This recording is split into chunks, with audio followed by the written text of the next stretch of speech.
The latest issue of the Squall is available to read online now. Issue 4 of our digital monthly, in aid of supporting the freelance community through the COVID-19 pandemic, is themed Sliding Doors. Richard Jolly, Hugh Davis, Alex Hess and more great writers explore some alternative footballing realities. To discover more and support the Squall, just search The Blizzard Sliding Doors online today.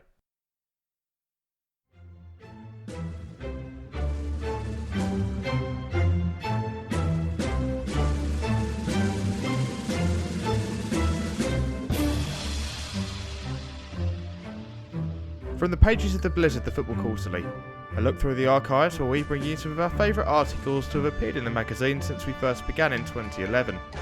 In episode 130, we feature The Rejected Retraction by Richard Jolly, first published in The Squall Sliding Doors in July 2020. Sir Alex Ferguson rang Maurice Watkins. He had changed his mind, the Manchester United manager reported. Or rather, it had been changed for him. The Ferguson family, corralled by Kathy, his wife, had informed him he was not retiring at the end of the 2001-2 season. He was only about to turn 60 anyway, and his friend Bobby Robson was almost a decade older and still going strong. So could he have a new contract? 3 years would take him up to 2005. It would allow him to build a new team. It was then the conversation turned awkward. Watkins said he and the United board had needed a plan for the future. They had thought a man as decisive as Ferguson would not perform a U-turn. They had identified their preferred candidate, approached him, and agreed a deal. Only a select few knew because they were aware there would be a storm when it was revealed United had poached England's popular manager in a World Cup year, but Sven-Göran Eriksson would succeed Ferguson at Old Trafford. For once, Ferguson was speechless, defeated by himself and a foe he did not understand. Eriksson, with his bland facade, seemed to lack his iron will, but had outmanoeuvred him. Ferguson was further annoyed when the storm broke and some of his least favourite journalists and pundits suggested United had got an upgrade in Eriksson, who had ended the Northern Giants' domination of Serie A to make Lazio champions and then had orchestrated historic England's 5-1 thrashing of Germany. He turned his attention to his final few months at Old Trafford, but there was no happy ending. December defeats cost United, and they could not catch Arsenal in the Premier League. They came behind Liverpool, leading Gerard Houllier to claim United had been knocked off their perch as cocks of the North. There would be no Champions League final at Hampden Park, the ground Ferguson called home, in his days as a Queen's Park centre-forward. Bayer Leverkusen knocked United out in the semi-final. Ferguson's critics attributed it to his decision to sell Jaap Stam the previous year, interpreting it as a sign of decline. His mood was not improved as he stewed in Wilmslow during Eriksson's extended honeymoon period. The Swede had been hounded out of the England job, but his reputation was then enhanced when his replacement Steve McLaren was outwitted by Argentina's Marcelo Bielsa during a wretched group stage exit from the World Cup and burnished as United reclaimed the Premier League title in 2002-03. Eriksson repeated his England formula and appointed David Beckham captain, leading to record revenues for United's commercial department as the sponsorship deals flowed in. Beckham had never been more prolific, and one Sebastian Veron produced his Lazio form for United, leading to further unflattering comparisons with Ferguson. Pele declared Nicky Butt was the best player in the Champions League after watching him combine wonderfully well with Paul Scholes in a holding midfield duo in Veron's absence. But when the Argentinian returned, Scholes was soon exiled to the left wing. Eriksson, some said, could not find a way to resolve his Veron-Scholes conundrum. Eriksson had spent heavily on his Lazio loyalists, capitalising on the financial problems at his former club by bringing in Hernan Crespo to partner Ruud van Nistelrooy in his preferred 4-4-2 formation, and Alessandro Nesta. The Italian defender's arrival sent cash-strapped Leeds, who had hoped to sell Rio Ferdinand to another United for £30 million, on a path that led them to administration. The odd man out in Eriksson's midfield was Roy Keane, who had propelled Ireland to a World Cup final he missed after collecting a self-sacrificial caution in the semi-final. But his mood took a turn for the worse after losing the captaincy. He clashed with Eriksson's explosive assistant Roberto Mancini and struggled to hide his disdain for the Swede. "You can stick your ABBA up your bollocks," he told a bemused Eriksson in one row. "Fucking dancing queen." Keane was dropped for the Champions League quarter-final against Real Madrid, came on and scored twice, goals he pointedly did not celebrate. but United went out in a thriller that persuaded a watching Russian billionaire Roman Abramovich to buy a club. He swoops for Chelsea. Ferguson, who has cabin fever at home, was quick to put feelers out. Abramovich was swift to sack Claudio Ranieri and appoint a serial winner. Ferguson had one aim: to take down Eriksson and United. He started off by outbidding his old club for some young players he had identified before retiring with, in Damien Duff, Iron Robin, Petr Cech, Joe Cole and Glenn Johnson. He tried to raid United, making a series of bids for men he deemed his disciples: Keane, Scholes, Ryan Giggs and Ole Gunnar Solskjaer, who had been dropped for Crespo. Eriksson was happy to take the opportunity to offload the outspoken Keane, exploiting Lazio's lack of money by replacing him with Diego Simeone. The notion that United could prosper when one of their star players had got another sent-off in a World Cup struck many as anathema.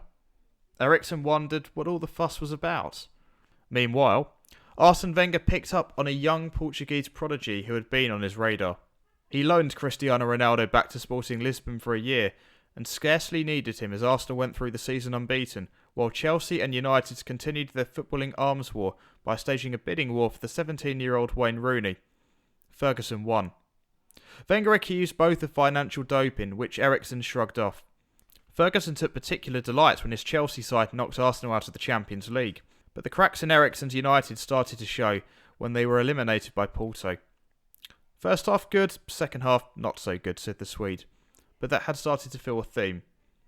His reliance on 4-4-2 left United outnumbered in the middle of midfield. His side felt more of a star vehicle than a genuine team, and selling Solskjaer to Ferguson deprived him of a super sub. Eriksson had instead pursued an expensive reunion with Christian Vieri, which few thought had worked. Meanwhile, that unheralded Porto side proceeded to win the Champions League, and Liverpool, looking for a successor to Houllier, hired a boyhood Liverpool fan, Jose Mourinho.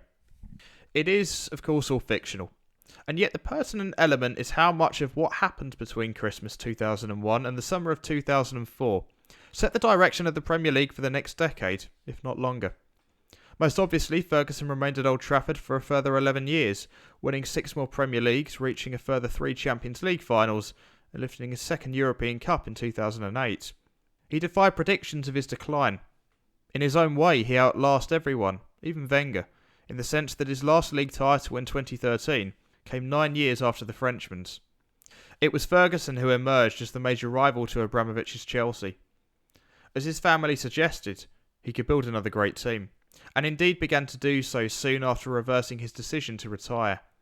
A 4-year wave of significant signings began. Ferdinand, Ronaldo, Rooney, Ji-sung Park, Edwin van der Sar, Patrice Evra, Nemanja Vidic and Michael Carrick were all to start the 2009 Champions League final. Ronaldo was one of many on Wenger's radar who eluded him. Perhaps otherwise the Portuguese could have formed a very different successor to Dennis Bergkamp or Robert Pires. It is certainly possible to bracket Ronaldo and Thierry Henry as the 2 best ever Premier League players. Had Arsenal secured both, they would have surely not gone 9 years without a trophy. They probably would have won the Champions League. They might now be seen as English football's real superpower. Maybe Wenger would even have Ferguson's status as arguably its best ever manager. Without Ferguson's last 11 years, he may rank behind Sir Matt Busby, the builder of 3 great teams at Old Trafford. Without the post-2002 Ferguson too, would Scholes and Giggs have retired as one-club men, even if they came closest to leaving in the time after the Scot rescinded his retirement. It feels implausible to suggest that without Ferguson's influence or his time as his reserve team manager, Solskjaer would be in charge today, or indeed that his recommendation David Moyes would have ever got the United job. It may strike some as fanciful to suggest Eriksson could, like Ferguson, have piloted United to the 2003 title. After all, it remains the case that only Ernest Mangle, Busby and Ferguson have made United champions. Louis van Gaal and Jose Mourinho have arrived with more silverware-studded CVs than the Swede, not even staged a proper title challenge. There is a temptation to date Eriksson's decline from the 5-1 in Munich, or perhaps the 1-0 World Cup win over Bielsa's Argentina, but he was at the peak of his powers when Ferguson contemplated standing down. Perhaps an Eriksson-Mancini double act would have been formidable, and the Italian had gone from being the on-field manager to the Swede's number 2 at Lazio. Maybe Ferguson's on-field legacy would have been better had he quit in 2002, By 2013, his aura and winning habit had compensated for other deficiencies, and he bequeathed an ageing defence and a substandard midfield. In 2002, the class of 92 were all in their prime, so were Van Nistelrooy, Solskjaer and Veron, and it is tempting to wonder if Eriksson, either at Old Trafford or Stamford Bridge, could have turned the Argentinian he twice signed into a success in England. And yet, especially considering the 2006 World Cup, it is hard to escape the sense that United's descent into celebrity culture would have come sooner had he replaced Ferguson. The Scots lacked the damaging big-name fixation United exhibited after his eventual retirement. Certainly Beckham may not have decamped to Real Madrid in 2003, when Ferguson was far-sighted enough to make the young Ronaldo his replacement.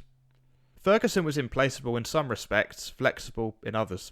A tactical chameleon adapted to the era of Mourinho and the changing demands of the Champions League, while Eriksson was stuck in his 4-4-2 straitjacket. Ferguson would usually field three in the centre of midfield against elite European opponents, and erred, as in the 2011 Champions League final, when he did not. And that shift accounted for United's most consistent spell as a continental force in their history. Most damningly, Ferguson's second coming brought the row with United investors John Majnier and JP McManus over the Rock of Gibraltar. Without that, they might have not sold their shares to the Glazers, and United would not have been loaded with debt and laboured with repayments. The more amenable Eriksson, who seemed to glide through life without amassing enemies or bothering with grudges, presumably wouldn't have had any sort of fallout. The Swede sometimes stood his ground against Ferguson, but the animosity felt one-sided. Perhaps anger drove Ferguson. Certainly relentlessness did, and as his family recognised, retiring at 60 would have been too early for a man, and his incessant drive. It would have rendered him the preeminent candidate for any ambitious club once hints emerged he regretted his departure. That he succeeded at clubs as different as East Stirlingshire and Manchester United, over times as distant as 1974 and 2013, suggests his methods were sufficiently transferable and his personality so forceful that he could have flourished anywhere. And yet part of his strength stems from control. The most important person at United, he proudly more than once said, was the manager. The last great dictator would not have been afforded the same authority elsewhere, and an owner as impatient as Abramovich might not have stuck with him during United's awful autumn of 2005, for instance. Ferguson can be called a genius, but it took time to bring trophies to both Aberdeen and United. It took time to develop a winning mentality. Once he did, United benefited for 2 decades, but that seemingly permanent domination ended with his departure. Probably United would have fallen away sooner without him, and without his extraordinary Indian summer, maybe, though an early successor would have been the better position to become the 4th United manager to win the league. Ferguson could have facilitated Eriksson's triumph, though the younger man surely would not have sustained success into his 70s.